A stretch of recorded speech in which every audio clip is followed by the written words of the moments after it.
আসসালামু আলাইকুম। নিশ্চয়ই সবাই ভালো আছেন। আলহামদুলিল্লাহ আমিও ভালো আছি।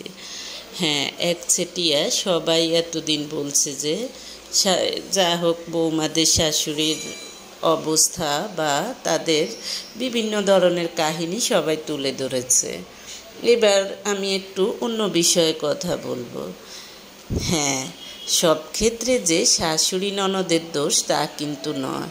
আবার অনেক মেয়ে বিয়ের পরে দেখা যায় যে প্রতিষ্ঠিত ছেলেকে বিয়ে করে, তারপরেও তার মনে হয় যে সেই যেন এই ছেলেকে লালন পালন করেছে, সেই যেন তার মা বাবা যেন এই ছেলের আজকে থেকে ওরাই হলো এই ছেলের অভিভাবক।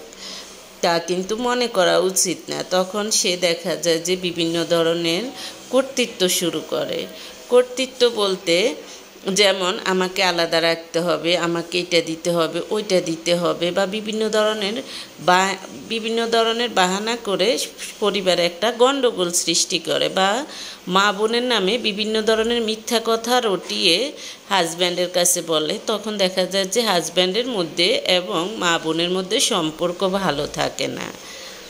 হ্যাঁ, এই ধরনের নারীরাই সবচেয়ে বেশি খারাপ। আমি দেখলাম তো নারীদের কারণে আরেক নারীদের সংসার নষ্ট হয়। আপনি দেখেন পরকীয়া কারা করে।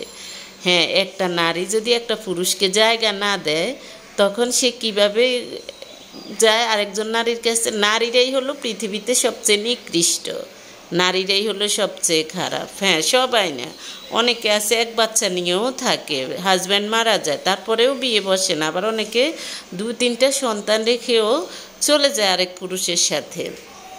সব রকম আছে, ভালো খারাপ আছে। তাই একজন দেখে অন্যজনের বিচার করবেন না। অনেক নারী আছে, হ্যাঁ, দেখা যায় যে হাজব্যান্ডের ফ্যামিলির মানুষকে সহ্য করতে পারে না। এগুলো ভালো না।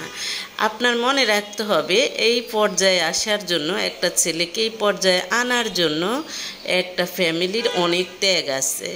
হ্যাঁ, যদি ছেলের সামর্থ্য থাকে, সামর্থ্য অনুযায়ী ছেলের পরিবারকে করবে। আপনার ভরণ পোষণও ছেলের সামর্থ্য অনুযায়ী করা উচিত। এটা ইসলামের শরিয়া অনুযায়ী। এটা কোনো আমার আর আপনার কথা না। আপনি এগুলো নিয়ে ঝগড়াঝাটি করবেন না, বা পরিবারে চাইবেন না যে বিভিন্নভাবে আপনি কলহ সৃষ্টি করবেন। কলহ সৃষ্টি করলে আপনাকে নিয়ে আলাদা থাকবে। এগুলো করা থেকে বিরত থাকবেন। একটা কথা মনে রাখবেন।